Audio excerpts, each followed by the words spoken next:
वित्त मंत्री निर्मला सीतारमण ने आज संसद में वित्त वर्ष 2026-27 का केंद्रीय बजट 2026 पेश कर दिया है। ये उनका लगातार 9वां बजट है और हर साल की तरह इस बार भी बजट भाषण खत्म होते ही आम आदमी की जुबान पर सिर्फ एक ही सवाल है कि आखिर मेरे लिए क्या सस्ता हुआ और क्या महंगा। अगर आपने बजट की लाइव स्ट्रीमिंग नहीं देखी है तो चिंता मत करिए, इस वीडियो में आपको हर बात की जानकारी मिलेगी कि आखिर बजट में आपकी रसोई से लेकर आपकी लाइफस्टाइल तक क्या बदलाव आने वाले हैं। तो वीडियो के अंत तक बने रहिए।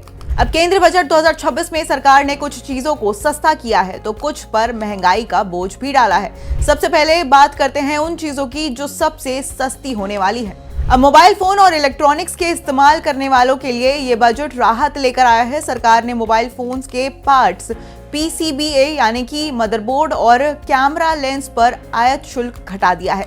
इसका सीधा फायदा होगा आने वाले समय में स्मार्टफोन, चार्जर, ईयरबड्स और दूसरे इलेक्ट्रॉनिक गैजेट्स की कीमतों में गिरावट देखने को मिल सकती है। यानी जेनजीज और आम यूजर्स दोनों के लिए ये अच्छी खबर है। इलेक्ट्रॉनिक वाहन यानी कि EV को बढ़ावा देने के लिए भी बड़ा कदम उठाया गया है। लिथियम आयन बैटरी बनाने में इस्तेमाल होने वाले कच्चे माल पर सीमा शुल्क में छूट दी गई है। अब इससे इलेक्ट्रॉनिक कार, इलेक्ट्रॉनिक स्कूटर और बैटरी की लागत कम होगी। अब इससे सरकार का मकसद साफ है कि ग्रीन एनर्जी को बढ़ावा देना और EV को आम लोगों की पहुंच बनाना।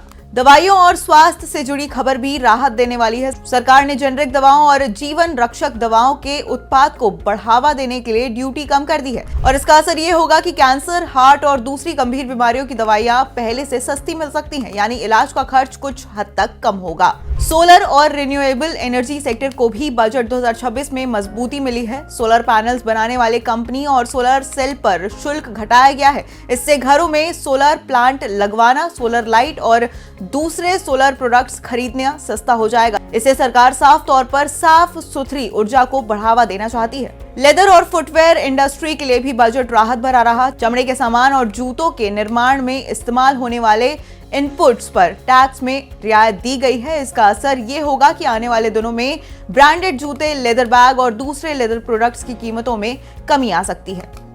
इसके अलावा बायोगैस और CNG को लेकर भी अच्छी खबर सामने आई है। बायोगैस से जुड़े उपकरणों और बायोगैस उत्पाद की लागत कम करने के लिए सरकार ने रियायत दे दी है। वहीं इससे ग्रीन एनर्जी को बढ़ावा मिलेगा और इसी के साथ बायोगैस आधिकारिक ईंधन आम लोगों के लिए सस्ता हो सकता है।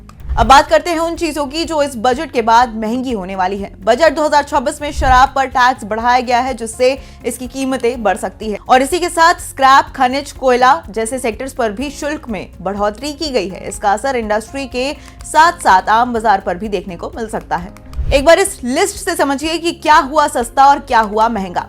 मोबाइल फोन और इलेक्ट्रॉनिक्स, इलेक्ट्रॉनिक वाहन, दवाइयां और स्वास्थ्य सेवाएं, सोलर और रिन्यूएबल एनर्जी, लेदर और फुटवेयर, बायोगैस और CNG, माइक्रोवेव और घरेलू इलेक्ट्रॉनिक्स, ये सारी चीजें सस्ती हुई हैं। और इसी के साथ महंगाई की बात करें तो शराब, स्क्रैप, खनिज और कोयला, ये चीजें महंगी हुई है। तो कुल मिलाकर बजट 2026 में सरकार ने जहां मोबाइल, EV, दवाइयों और ग्रीन एनर्जी को राहत दी है तो वहीं कुछ सेक्टर्स पर महंगाई का बोझ भी बढ़ाया है। अब ये बजट आपके लिए कितना फायदेमंद साबित होगा ये आपकी जरूरतों और खर्चे पर निर्भर करेगा।